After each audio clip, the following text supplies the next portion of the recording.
Hey guys, what's up? I'm in the car today to share the sun and earth and moons with you.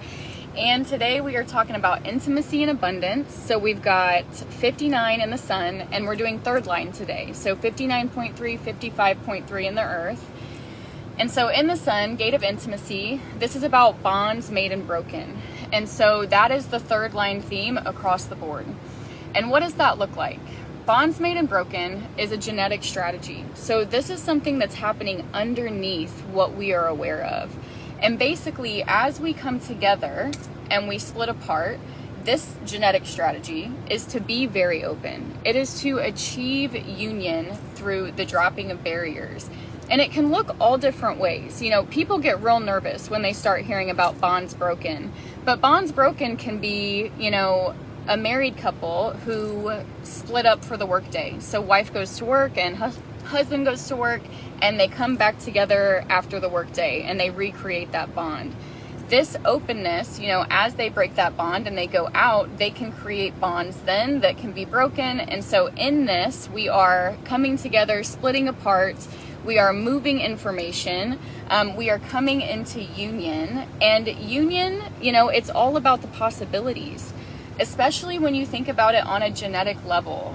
This attraction that we feel, it is our genes. Our genes are like, oh my gosh, this one has the potential that you want. This is the one that's going to create the child that's going to move into the future. And so that attraction that you feel, it is your genes feeling the possibility. Beyond reproduction, we can also say that that attraction is your genes feeling that person who can help you break the barrier to release that idea or to start that thing. Or maybe you guys come together in a business partnership and maybe in the past you had one that didn't work out, and you're coming back and you're making that bond and you're trying it again. And so this is all trial and error and intimacy. And we can totally be gentle on ourselves here, right? It's purposeful when we come together and split apart. And if we can just let that happen and let life move us, we can be moved.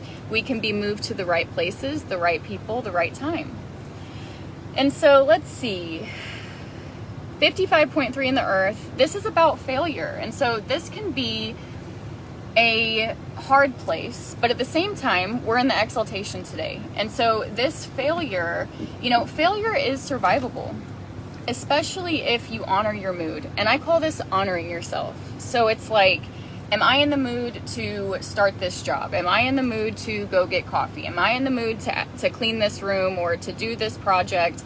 And if I'm honoring myself, even if I fail, I lose nothing. You know, even if I fail, my spirit will survive and I'm coming out with gains. I'm like, I loved it while I was doing it, you know, and I learned this and I met this person. And so it can be so wonderful. And the base of it is honoring yourself. So if you are doing something, you know, if you're doing a job, or let's say that you're just doing any activity, and inside yourself, you're like, I would rather do anything but this. That can be a dangerous place for any human, because failing there, this is when we can have that failure of spirit. This is when we can kind of go into this place of losing ourselves and needing to find ourselves again. And in the honoring of yourself, in the honoring of your moods, you have to think about it like this. You are remaining innocent, right? If someone conditioned you into a job that's not necessarily right for you, and you're doing it regardless of how you feel, you're not being innocent. You're being strategic, and you're choosing something that doesn't feel right for you because you were told to do that. That's that dangerous place, right? And so when you pull back into self and you're honoring yourself, all selves can be honored. You know, that is part of that natural movement and that innocence that, you know, moves us all, the universal timing of life. And so underneath these themes, we've got the moon today. Bear's sitting in the driver's seat watching me right now. Hey. We're about to go to B-Dubs and eat. Okay, and it's funny because today it's so hot outside and we're having a rummage sale, so we're like bringing toys downstairs, we're bringing clothes downstairs, and Bear's like, oh my god, like it is so hot to detail. And I was like, cancel it. And he was like, you think so? I was like, yeah, it's so hot, you know, and so he honored the mood and he canceled the detail, and here we are, we're getting B-Dubs. And so maybe that can be an example for you to honor yourself when you get the right space and times to do that.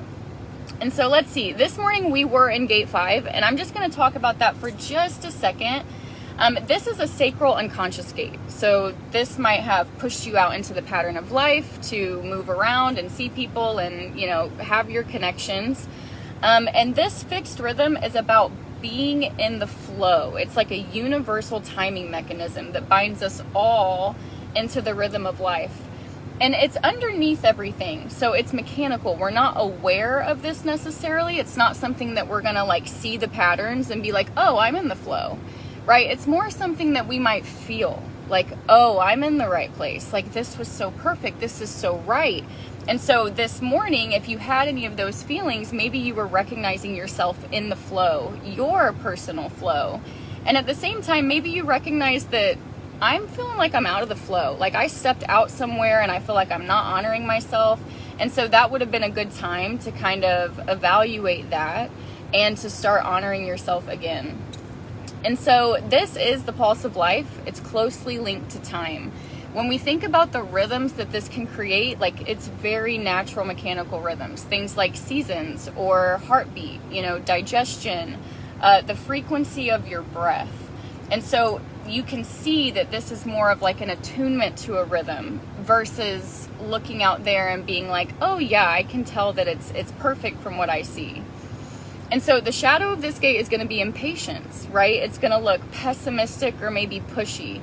On the pessimistic side, maybe you don't believe that what is happening, or you see where the flow is going, but you're very pessimistic about it, and you just don't have faith in maybe self or life that that's what's unfolding.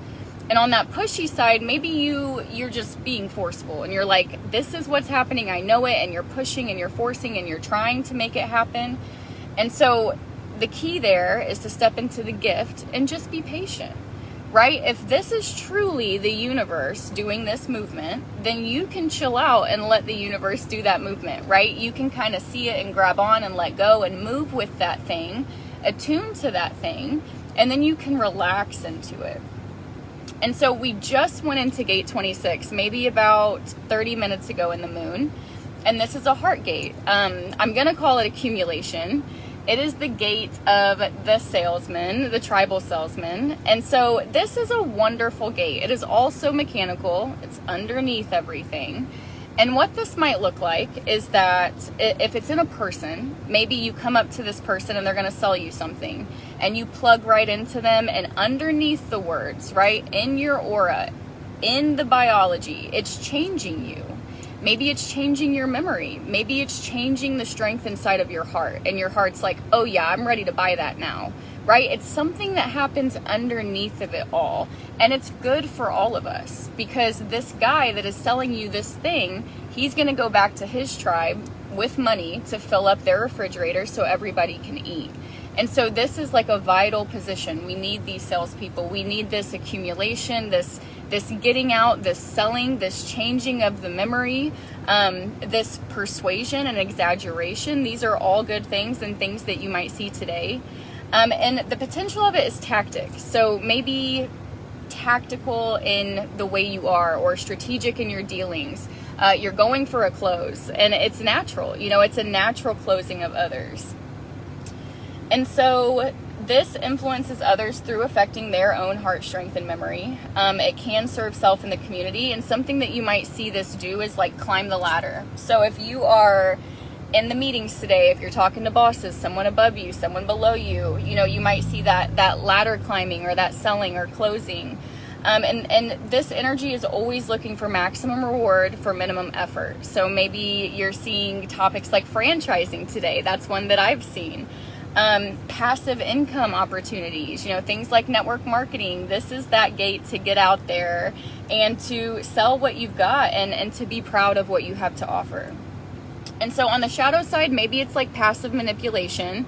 And on the other side, so there's two shadow sides. Maybe it's like passive manipulation, and the other side is boastful. So one side is kind of like manipulating you, maybe lying a little bit, maybe amping it up and doing a little bit more than exaggerating. And then that boastful side is just in your face, forcing that sale, right? Like we've all had maybe a car salesman that made us feel uncomfortable. And when we start pushing into that, maybe it's not so good for that person or the people being sold anymore. And so the gift is coming into an artfulness, realizing that you're in the flow, that you're in the right space, that you're selling to the right people, right? That the people that need that couch are going to come that day, and allowing yourself to just play your role and do what you do. Also allowing yourself to have the rest that you need, because selling, you know, accepting failure and not closing the deal over and over again, that can be a hard thing to go through, you know. So this type of energy is always looking to get its rest in and to recharge, and to be pumped up and sent back out with a positive attitude so that it can keep doing what it does well. And so I hope you guys have a great day. I'll be back with more energetic weather for you soon. You can find all of my previous episodes on my YouTube. So if you just go to Lacey Garza HD on YouTube, you can find any older ones. And I'm not sure if I'll be back tomorrow or not. If you guys have a great day, and I'll talk to you soon.